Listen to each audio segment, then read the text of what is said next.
Welcome to the Wildcast Podcast, coming to you from Wildcast Studios, with your hosts Adam Lund and Jeremy Boucher. Hello! Welcome into Wildcast Studios for the draft preview episode of the Wildcast Podcast, presented now by Alpha's Appliance Solutions, your biggest mini-tag dealer east of Montreal as well. They've got the Gen Air Luxury Redefined sale going on right now. When you buy one item, you get 10% off. Buy two, 15% off, 3, 20, and so on and so on.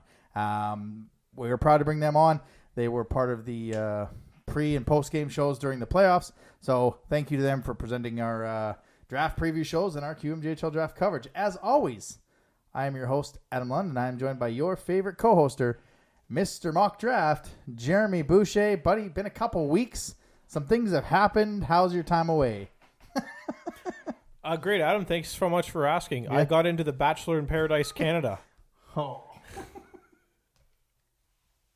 And?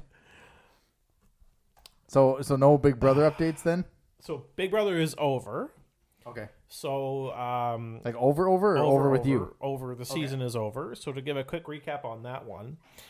So the final three was Daniel S, I believe, Ty, and Claudia. Of course, the best thing to come out of Kensington since the Frosty treat. Yep.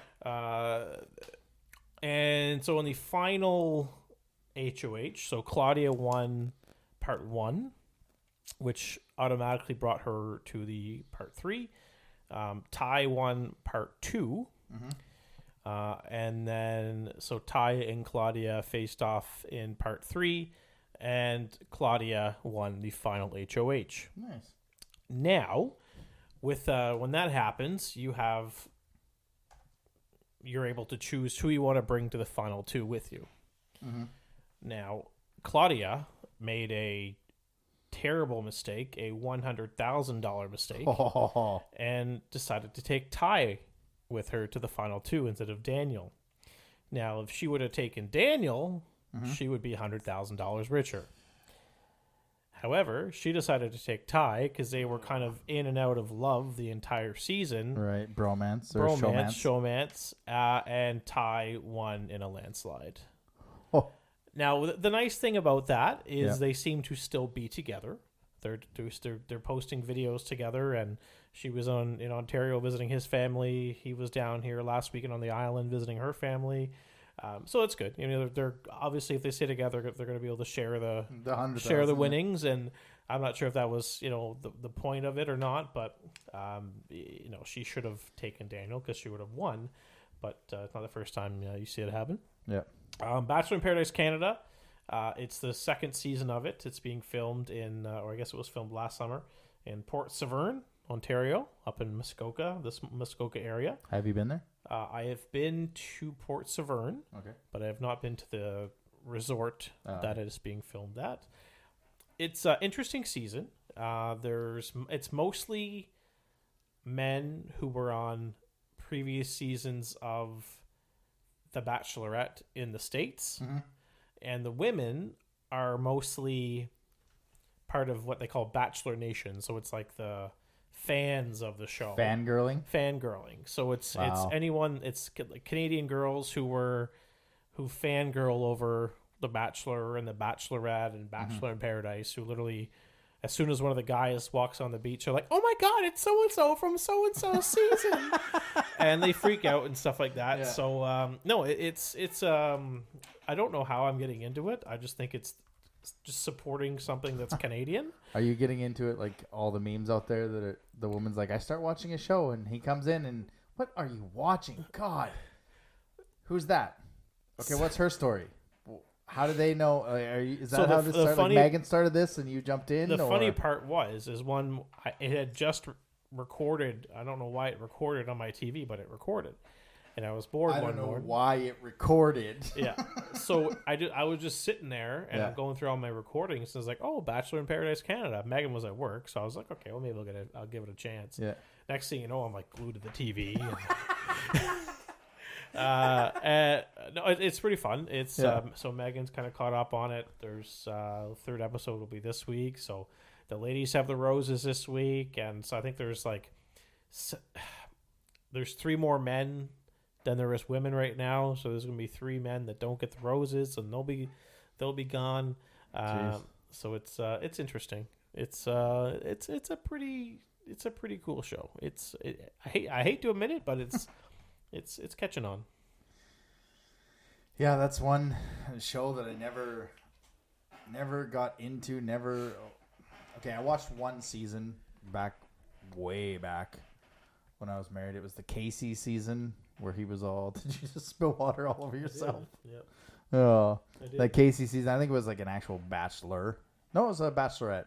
But that's just one show I didn't watch. But our other shows back on. MasterChef. Oh yes, Tastes of America. I haven't watched it yet, but you're only missed one episode. So okay, they're doing different regions. Nice. Next Level Chef. Now you're wondering why we're talking reality TV. A, we love it, and so do you. B, we have nothing else to talk about. It's our summer shows. We're gonna get to the draft talking a little bit. So we're just killing some time, talking about TV shows we watch. Next Level Chef. Did you watch Next Level Chef?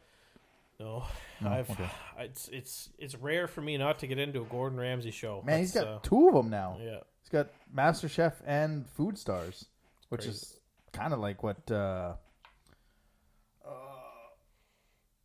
Food Network did. They had like Food Stars, and that's how Guy Fieri and that's how all these guys got TV shows and got on these shows. But what else? What else did we miss? World Hockey Championships. Yes, the tournament that Europeans care about more than North Americans. And I mean, does it suck that the NHL doesn't want the Olympics and international hockey? Absolutely, we're being robbed of some amazing matchups.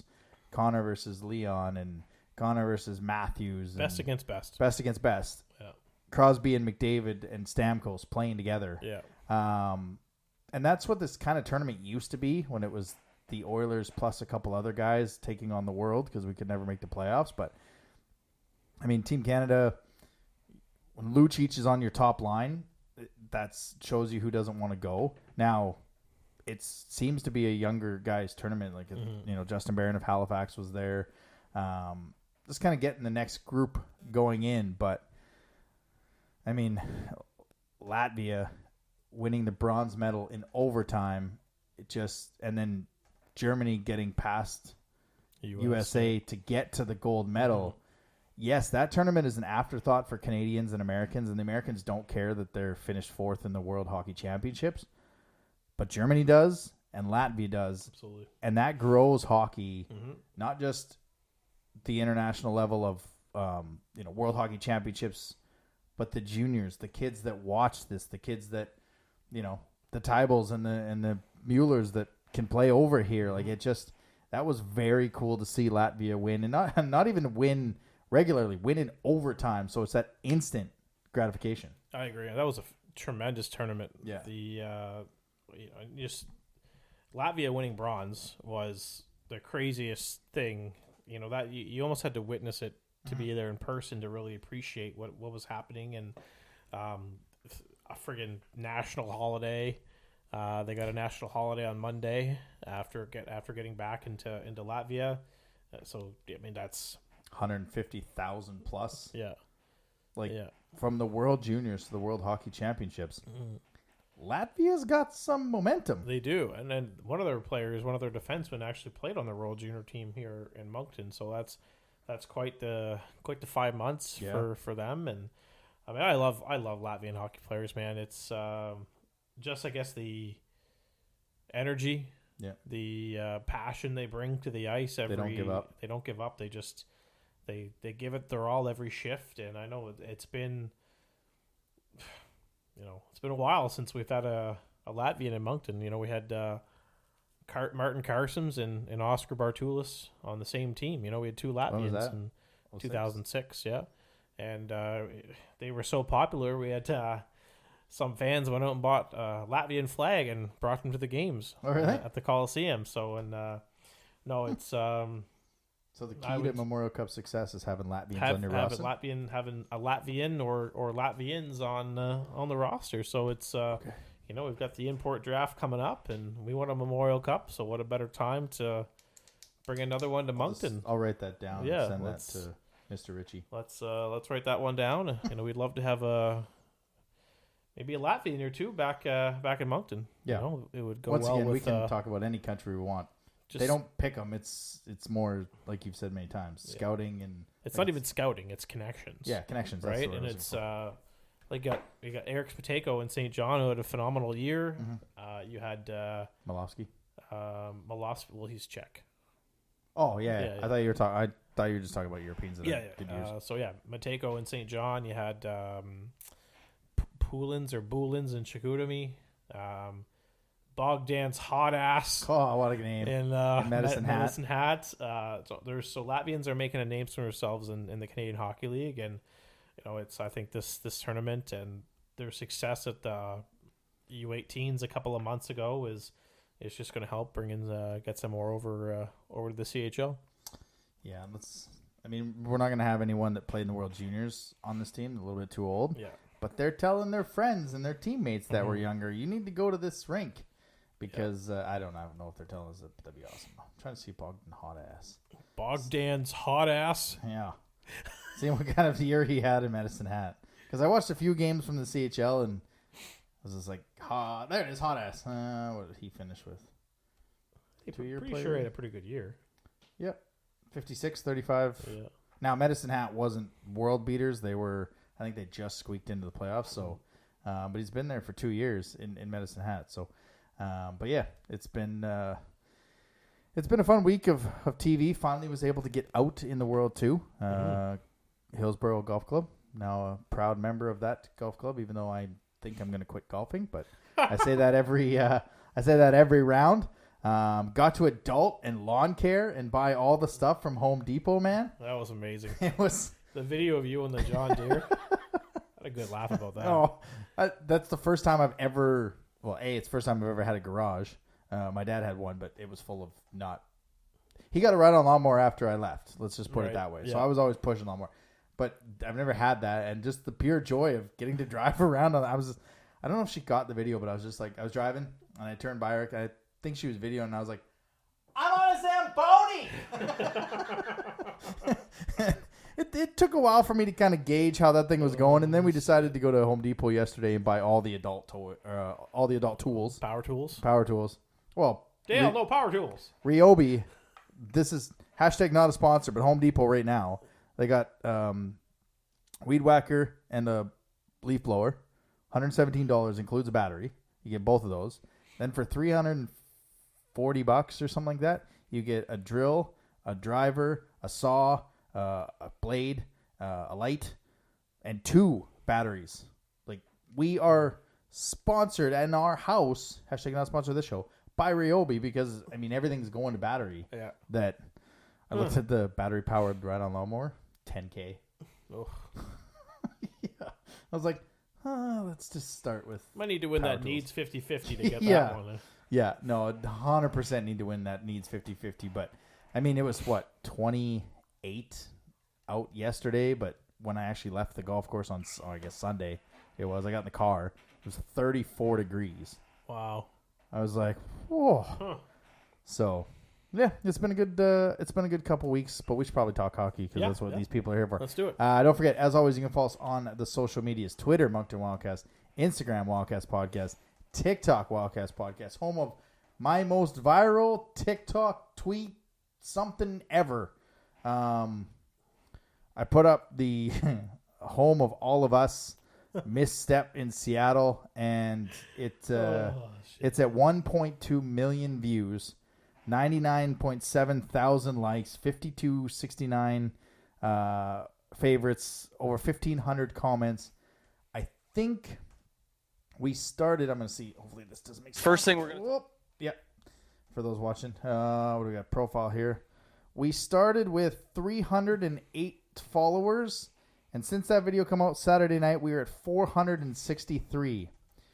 Not bad. No, those people are either going to stick with us or they're in for a shock in about 10 days when our TikTok is filled with draft stuff. QMJHL draft stuff. But I literally just put it up there because of the lady's reaction. Yes. I'm just like, huh? And I went to bed Saturday, and it was kind of like I'd put up another TikTok, and this is what's weird about TikTok, is you never know what's going to take off. Now, I put up another video and it's got like 300 views, and I'm like, oh, cool. And then I put that one up, and yes, I tagged Seattle, I tagged Peterborough, I tagged the Memorial Cup, I tagged Seattle's hashtag, TSN, bar down. Like, I tagged everything I could. I went to bed and there was like 2,400 views. I woke up to 700,000. Wow.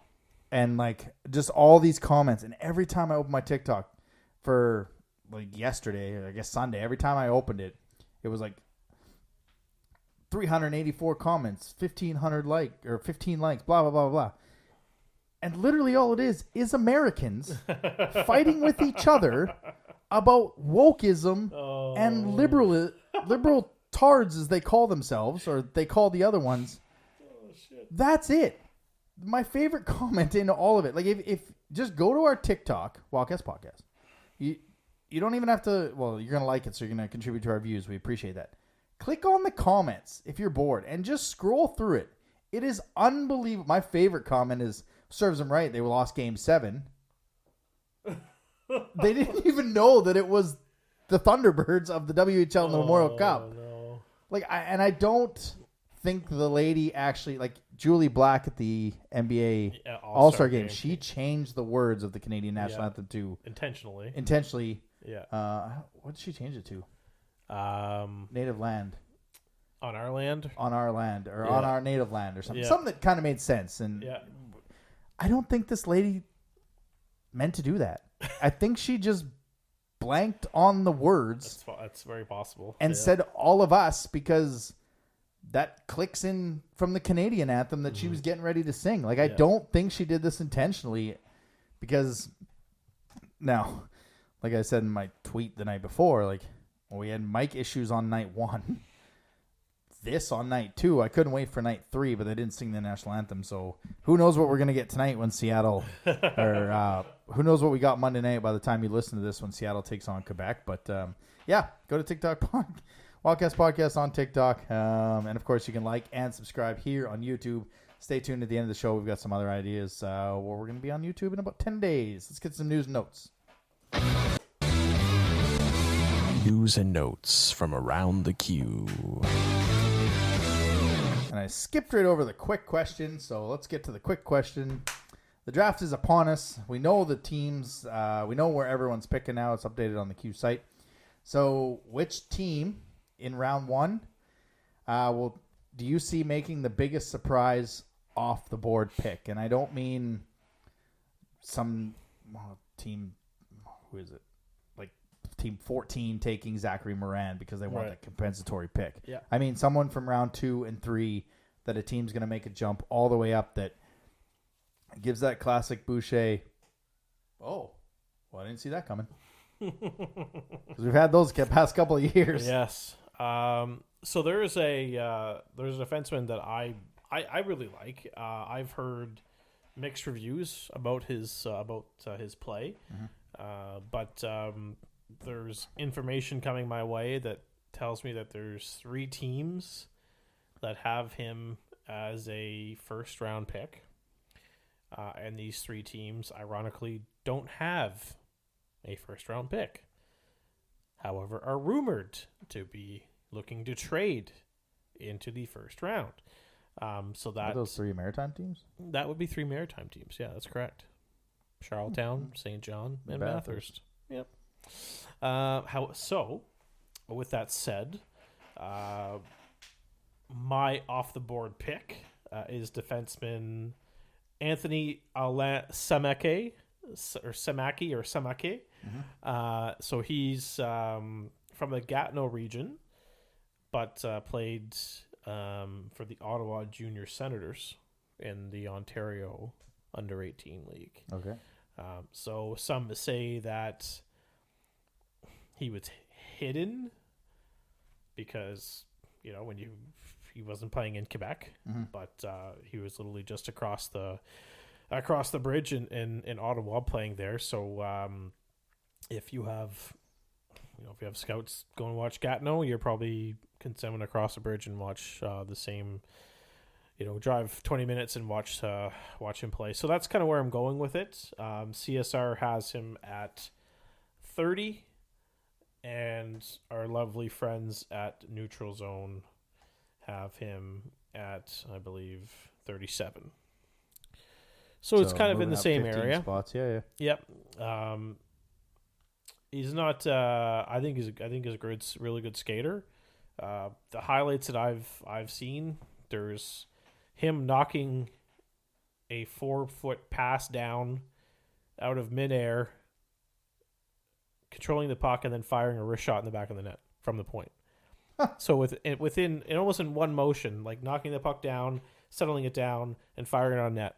Wow. This was like a pass that was probably 4 feet off the ice and did almost everything in one motion. So he's got poise, he's got hand-eye, he can skate. So I think he's somebody that can probably maybe sneak into the first round if the right team makes the move. Are we maybe seeing him 8 to 9 times per year? That's true. All right. My side question for you. Mm-hmm. We talked about this a little bit off the show. Chicoutimi has 4 picks in the draft. They got 2 compensatory picks because they took Brovair and they took someone else last year. I can't remember who.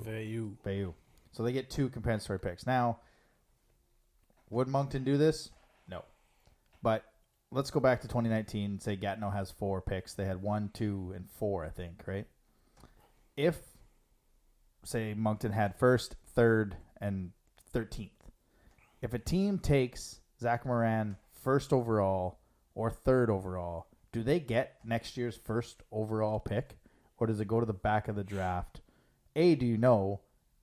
B, what do you think? Like, is that something? I have no idea. Because I don't think a team would risk a first. I don't think you'd automatically get 1st. Maybe back into the lottery or something? You'd probably be in the lottery with the same number of balls as that team has. Like, if you take Moran 1st overall and he doesn't report, well, then you're getting, 21 balls or 27? Is it 8? No, we won it with 27% chance, yeah. Yeah. 41% chance is what it was. So it's something like that, right? It's, yeah. I don't know. It's never happened, so I don't know. But I figure if it's a lottery pick, that's how it would play out. Yeah. I think a team would be stupid to take him in if you had multiple ones, maybe, but yeah. I don't know why you'd put all your eggs in one per se basket, just hoping to get next year's early first round pick. It wouldn't make a ton of sense. I just wondered what your thoughts were, and if anybody wants to reach out to us that is listening and let us know, we'd love to hear from you. Gatineau dropping a bombshell after losing in their semifinal to Quebec. They relieved Louis Robitaille of his duties as GM and head coach. So that's the Huskies that relieved their coach, Gatineau that relieved theirs. Rimouski. Rouen. Yeah. I think that's it. I think that's it so far. You kind of said 2 weeks ago that maybe Gatineau was a team that could kind of retool on the fly. I don't really know if I can if they're doing that with a new GM who I don't think they've named yet or head coach, which leads into the next bit of news that the Huskies have named Martin Dagenet as their head coach. He was Dave Cameron's assistant in Ottawa. There was a lot of connections there, being they're just over the bridge. Yep. But he's heading up to Rouyn-Noranda. Now, I don't know if Robitaille is maybe the successor in Quebec if Patrick Waugh steps. I think that's Simon Gagner, who's been there. But I was on board with your retool for Gatineau, but I don't know if they are going to do that, especially when I haven't heard of the name of coach, and we're about 10 days out from the Q draft. Mm-hmm. No, there's Rimouski still without a GM and a coach. Gatineau without a coach. Am I missing anybody? Rouen hired theirs. Yeah, that was it. So we're... St. John hired. Yeah, Stella. Yeah. So, there's some movement. There's still a week and a half before the draft, and there's still time for some names to drop here. You never know. JF Plant, Gatineau reporter, said that there's, I think he tweeted a few days ago, maybe last week, about he's hearing that there could be more coaches taking on new roles from now until the draft. Like not necessarily getting fired, but coaches getting AHL jobs. Right. That would leave their teams without a coach. But we're a week and a half away from the draft, and that wouldn't really put teams in a good spot. But I guess the coaches aren't the ones that are doing the scouting. Mm-hmm. But you kind of think they work together. Yeah. If you have a GM with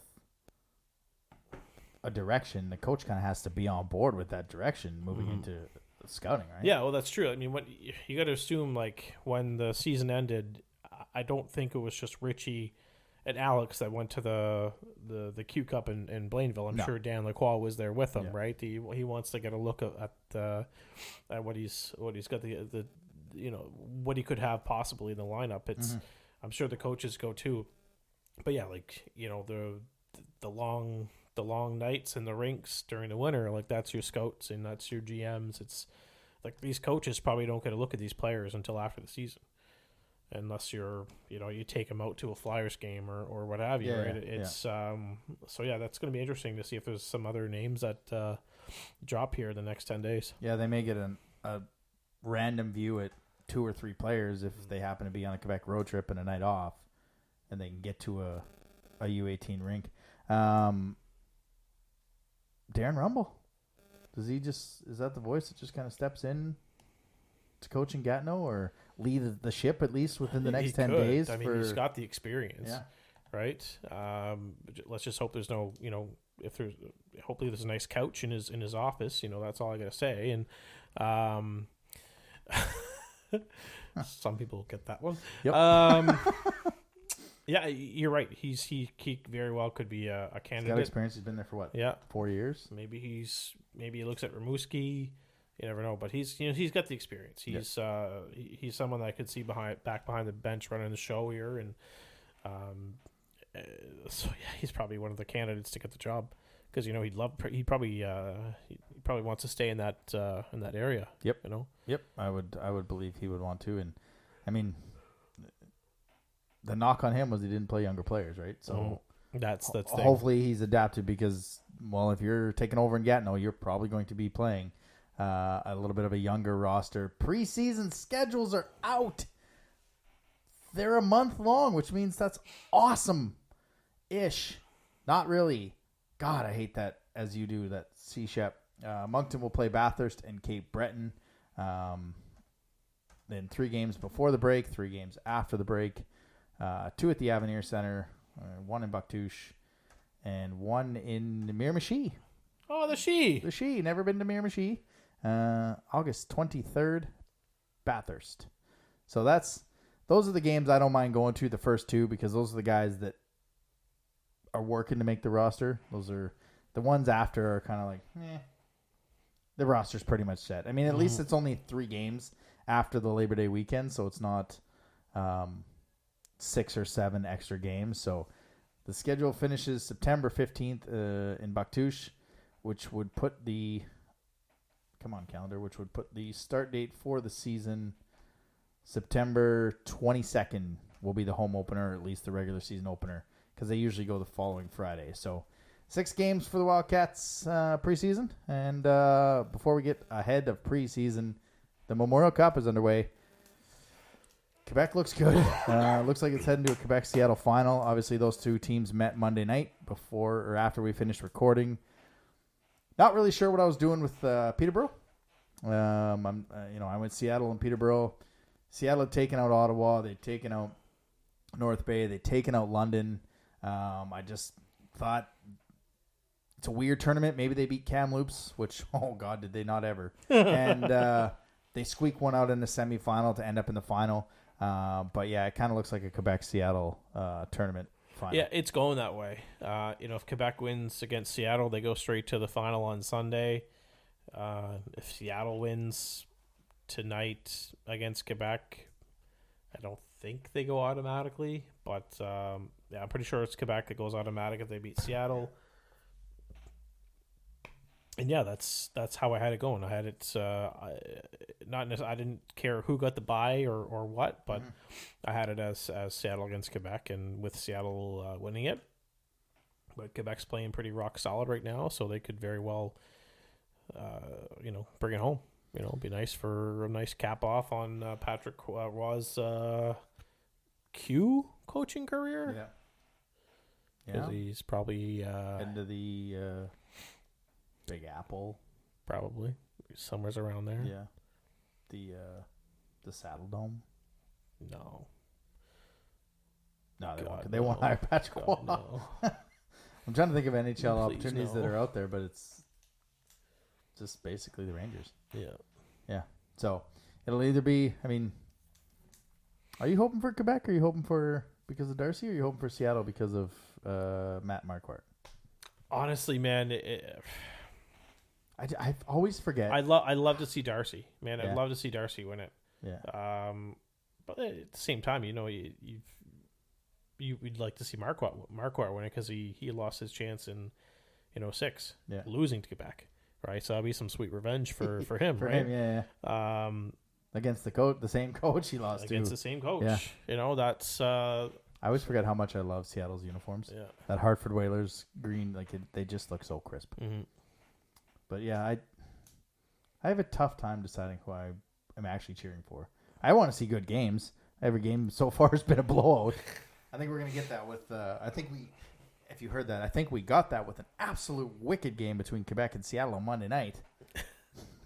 I'm willing it into, but I think the final will be, if it's Quebec and Seattle, will be a fantastic hockey 100%. game. That's going to be the game. Well, it is the game of the year, but it's probably two of the best teams in the entire Canadian Hockey League. And Peterborough somehow won the Ontario Hockey League when they only finished 6 games above 500. But that's pretty much where it's going. Kamloops, they could probably sneak in there if they can. They could potentially sneak into the final if they catch Seattle. They beat them twice in that third round. It's a 1-game knockout, right? Yeah. That's the beautiful thing. No such thing as a 7-game series here. That's the scariest thing. Yeah. So you could easily Kamloops could easily be there right with Quebec and with Seattle too. I was trying to see if Quebec had their early. No, I think it's on their Instagram where they had the battle of the two teams and they have all the stats and stuff because Seattle and Quebec are fairly even to the stats. But we might as well talk about some Q draft, eh? Let's do it. The Q Draft Preview on the Wildcast Podcast. Yes, that is Mike Sanderson. That is our new QMJHL Draft Preview drop. Thanks again to Mike for doing that. We're not going to get anything specific. Like I said, the order is out. So there's lots of rumors. There's lots of questions. We may highlight what you think the top 10 will look like after we get some trades. But I guess one of the rumors that you brought up to me was our home club moving up to 5. And if it made sense, and I don't know if you want to talk this through like we did on the on the chat. So the what I had heard Yeah. was that it was top 5. What I'm now hearing is top 8. So they want to be the 8th pick, which Okay. belongs to Cape Breton. Cape Breton. So that would be a divisional Trade deal. usually costs a little bit more. Yeah. Now, Cape Breton's GM has said that this pick's on the table. So could it be, they try to do another team and then Moncton gets it? I'm thinking, Adam, this is going to be a very long first round. Yeah. There is a lot of chatter. I think it's going to be a wild trade opening, 48 hours before the draft. There is a lot of talk, and I know it's rumors. Don't shoot the messenger here, people. We're just going to shoot some shit right now and kind of just let people know what's out there and so on. So, yeah, regarding Moncton, what I've heard is that, and Richie's probably listening to this being, where the hell did you get that information? That picks 13 and picks 18 will be traded. To go to 8? So there's been two things I've heard. Because that's way too much to go up. No, five spots. wait. No, I'm just saying. Yeah, That's I know. to go to 8. I know. I'm just saying. So what I've heard, the top to go in the top 5. Yeah. That picks 13 and 18 would be traded, and then the assets for those picks would be used to move into the top 5. So you're basically taking what you get for 13 and what you get for 18, packaging them into a ball, and trading that for 5 to get into the top 5. Kind of like we did with Pelche and Gatineau and moving around to get Loshing, right? Yeah. Okay. And then there's another thing. It's not top 5, but it's top 8. Now, does top 8 mean Cape Breton, or does 8 mean Shawinigan or 7. Drummondville? Because you like 2 weeks ago or even a month ago, you had Drummondville most likely not in 6. It's going to be Sherbrooks. And Sherbrooks in 6. So exactly. So Gauthier, a lot of talk of him going to Drummondville, and that the 2 picks in the first round that are owned by Drummondville will then be property of Sherbrooke, which are 6 and 14. Yeah. So that's where I mean, like, are we gonna make a trade with Cape Breton? Are we gonna make a trade with Shawinigan? We've had a really good trading relationship with Shawinigan over the years. Mm-hmm. Now, I don't think if Sherbrooke makes a move to get the 6th overall pick, given how terrible they're going to be next year, I don't think they're going to want to trade it. They're going to be able to get the best available player they can get. Mm-hmm. So if this is in fact true, we're either going to have the 5th overall pick, the 6th, 7th, or 8th. So the 5th, 7th, or 8th. That's where the talks are right now. Okay. That's all I know for Moncton. See, because I don't think you need to give up both firsts to go from 13 to 8. No. I think your assets that you're moving, mm-hmm. you could use 13 to move up to 8. I think you can leave 18. My worry is if you get up to 5, we're assuming Denwaye is going number 1. So take him off the board. Yeah. Guite probably to Chicoutimi. Mm-hmm. Now, I would like to get up, and I've said this a couple times, 1, 2, so you have your choice of who you want. And 13 and 18 to get up to 2, I'm fine with that. But 5, you're leaving a lot of names hoping that Wang drops to you at 5. Or, I mean, Lecomte, Carrier. Like, if they're at 5, if it goes Denwaye, Guite, Wayne, Norbert, is it Lecomte? Is it Carrier? Like, where would you put their pick there? Because if you're giving up 2 picks to get 1, you better hit probably with 2 forwards, and that's a 200-foot player in Denwaye and a scorer at 5 or 6 or 5 or 7. So just reading some more. There's talks of Chicoutimi acquiring 4th. So that would put them at 2 and 4, and probably using some of their other first. 4. Val-d'Or Port. Da-da-da. I just wanted to hit that button again. Yeah, I mean they've got the currency to move all the way up and so down, right? So that would give them 2nd and 4th. So then you have to look at, okay, well, they'd probably take Guite at 4. And then they come away with Guite, and they're moving out of 2, or they have 2 and 4. They had 2 and 4. So Guite and Wan, maybe if he goes there. I don't know if he'd go there. That's the thing, right? See, when I look at the board, if I'm Blainville and I know you can get an impact player at 3, I'm on the phone with Chicoutimi and I'm saying, I'll take 11 and 12 and a 3rd and something else for you to come all the way up.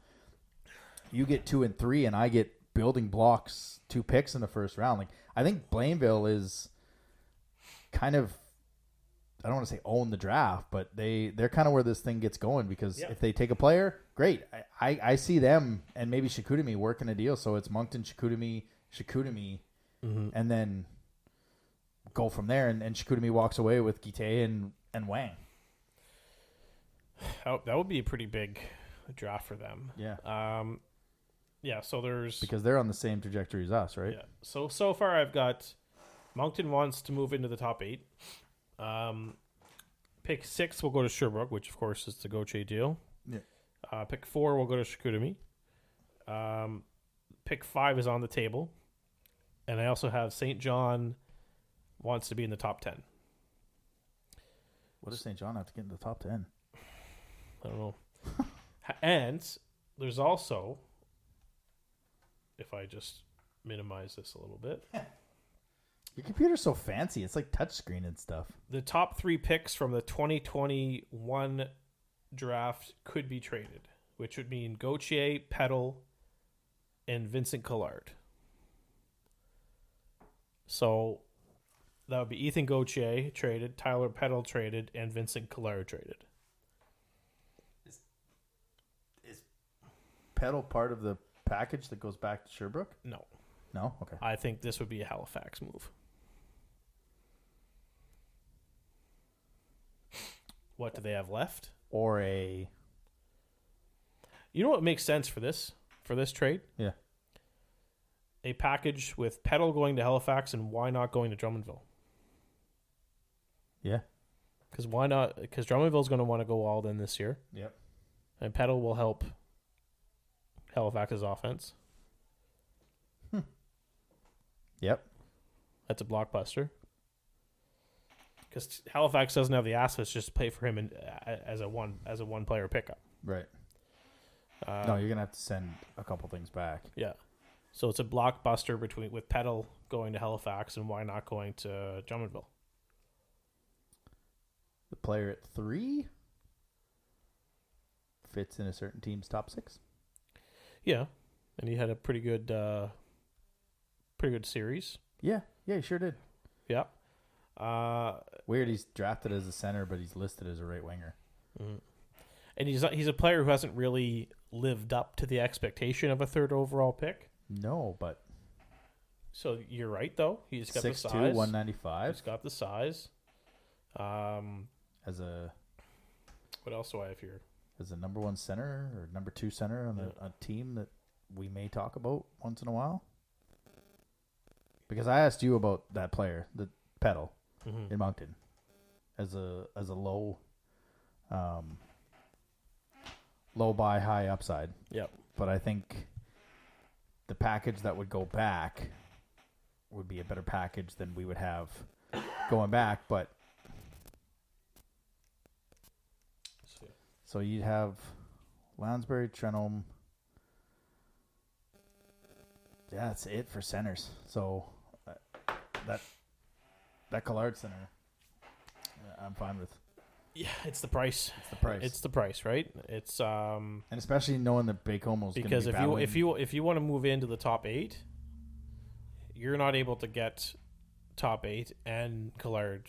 No, I don't think so. No. So that's my concern.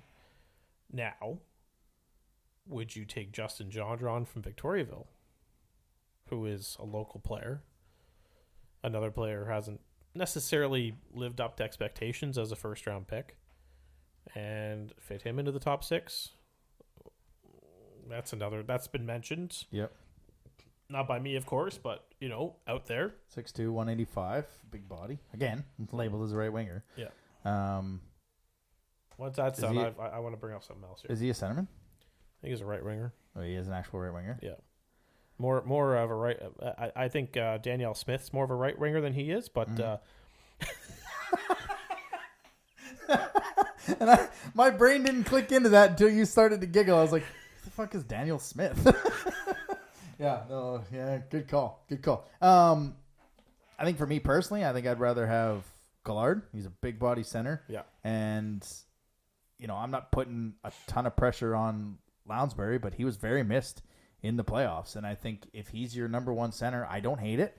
Collard 2, Trenholm 3, or some sort of that combination, and you can allow Denoyer to play third line right winger minutes, slide into center every now and then. I think I'd rather have Collard than Gendron, and maybe it's that whole local thing that the pressure on the local kid to come here, considering the price we may pay. Mm-hmm. I think I'd rather have Collard if I'm moving one of these first round picks at least for that.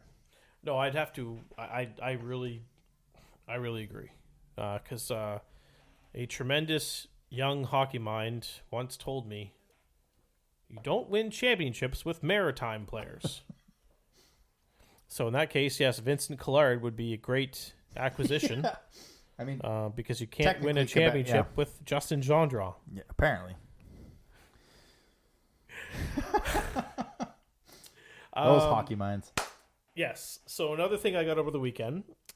This is going to be fun if it's true. Expect a lot of goalie shuffling. Okay. Yeah. So Miranda's going to want to contend next season. And they have a goaltending prospect by the name of Emile Bonnoyer, who played for the Albatross College Notre Dame. Mm-hmm. So Bonnoyer goes from Rouyn-Noranda to Quebec, and William Rousseau goes from Quebec to Rouyn-Noranda. As a 20-year-old? Yeah. To play with friend of the show, Kyle Hagen. Mm-hmm. It's not a bad combination. That gives Quebec a young goalie to work with on the rebuild. Yeah, and they got Martin. I think Martin. Quebec's backup goaltender. Oh, Quinton Miller? Miller, that's what Yeah. it is, not Martin. So they've got kind of a goaltending tandem there. Yeah. And then you have Mathis Fernandez in Val-d'Or goes to Chicoutimi, and Chicoutimi's goalie they picked was it the first or second round last year? Ruggiero.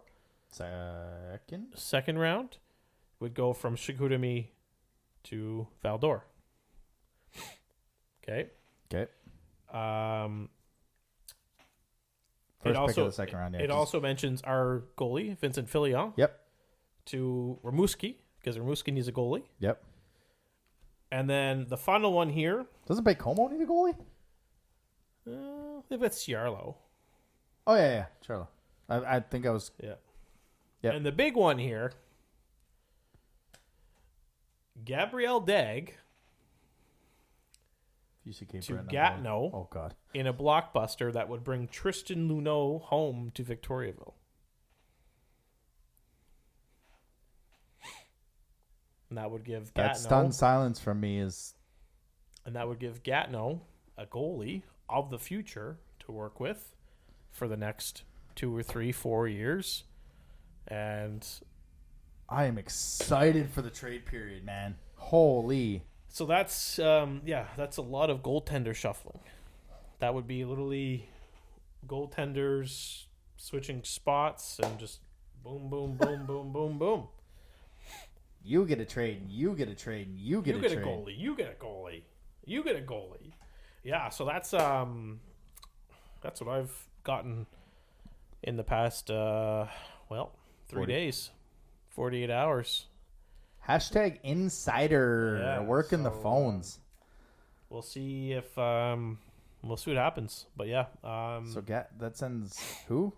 Barreau to Gatineau or Victoriaville? Gabriel Dag, the goalie. Yeah, to Gatineau and and Tristan Luneau to Victoriaville, the defenseman, who's from Victoriaville. Huh. Yeah, buddy. So we're talking right wingers in Collard / center, Gendron. Can we get Vero out of Gatineau? No. As a 2-year player? The age doesn't. What is he? He's 18, isn't he? He's an 8. Yeah, well, he's 19. He's going to be 19 this year. Yeah. He'll be a 20 for our Memorial Cup year because he'll probably... I don't know if I'd pay for a 2-year premium for him. But if you're paying a first-round price for a player, because that's probably what Baie-Comeau's going to want for Collard and Victoria for Gendron. Now, you're not saying Gendron potentially here is part of the Iasenza deal, right? Like Gendron comes back and the first comes here or goes there? I think they are connected-ish. I don't want to say yes. No. But I think I recall. Is that why you brought up Gendron when I was thinking of Collard? Kind of. Okay.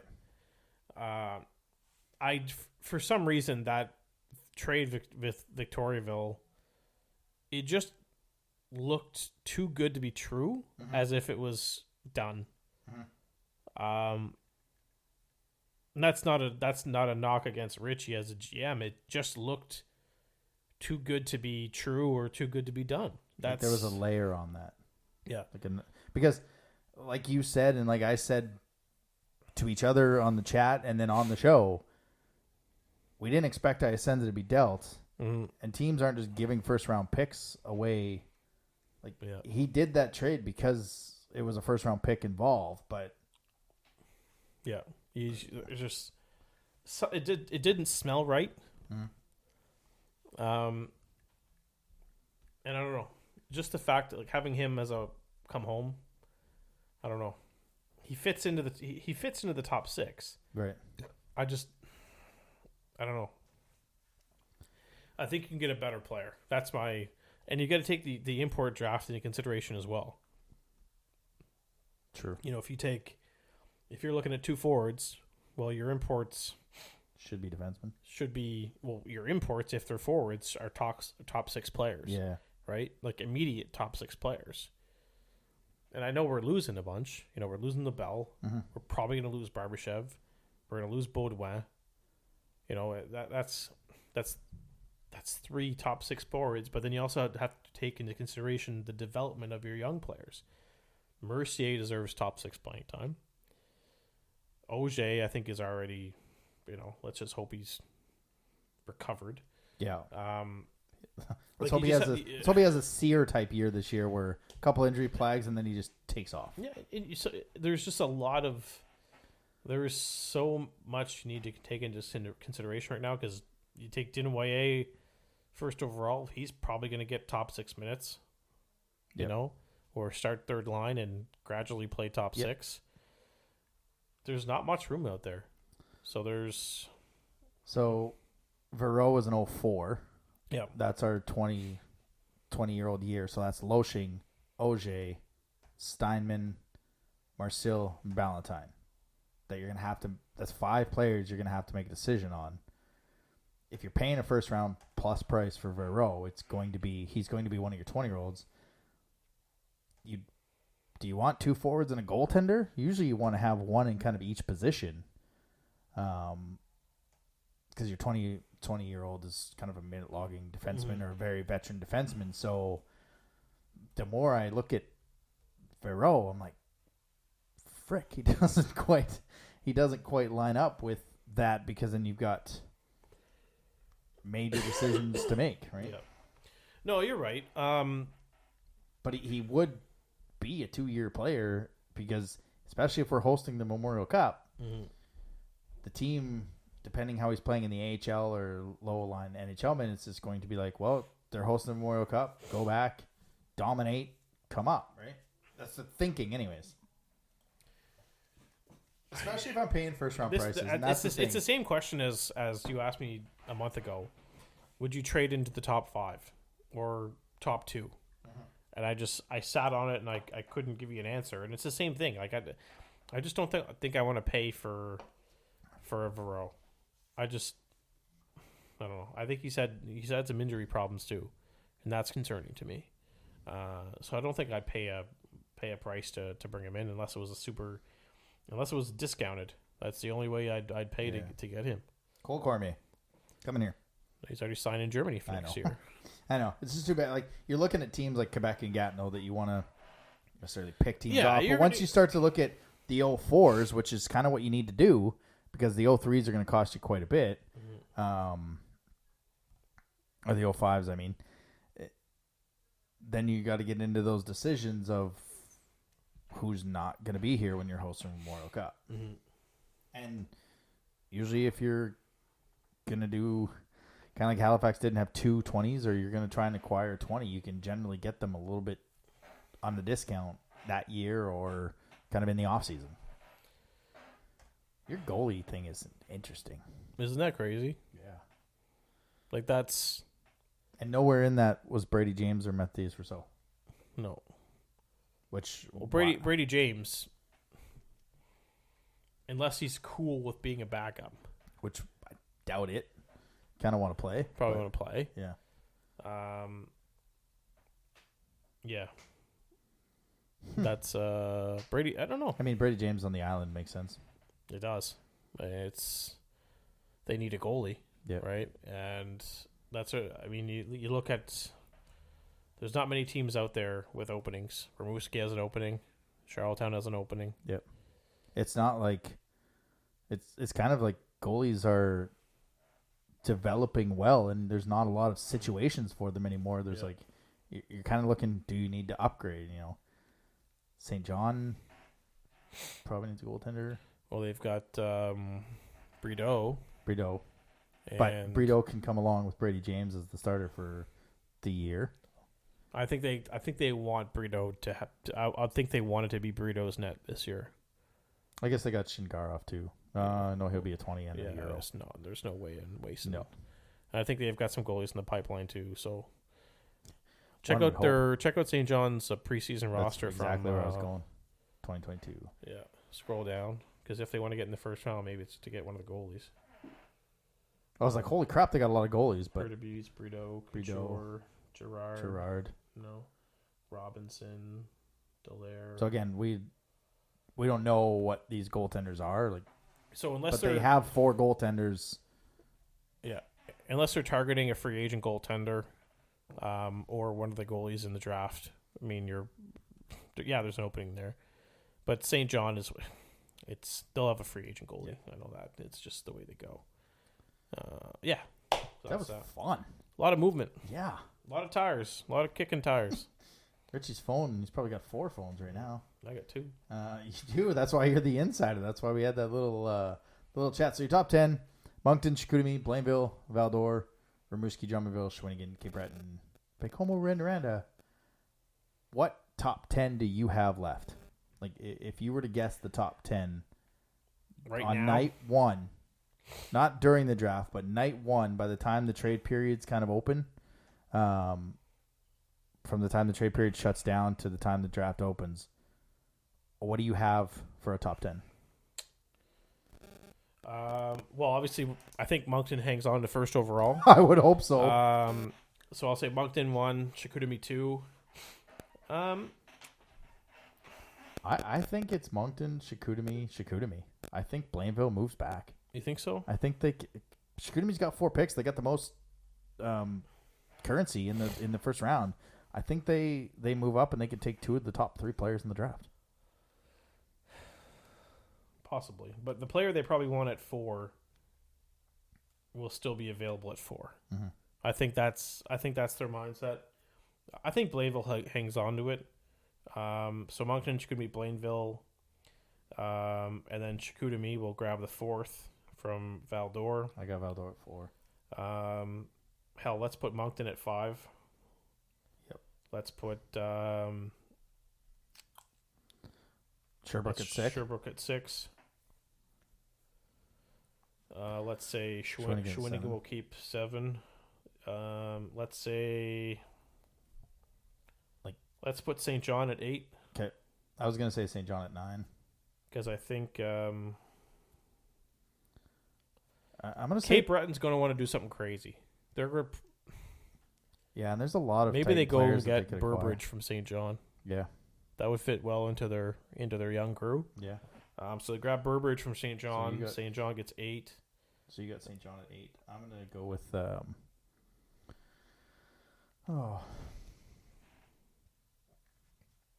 think I'm gonna go with Bathurst at 8. Bathurst.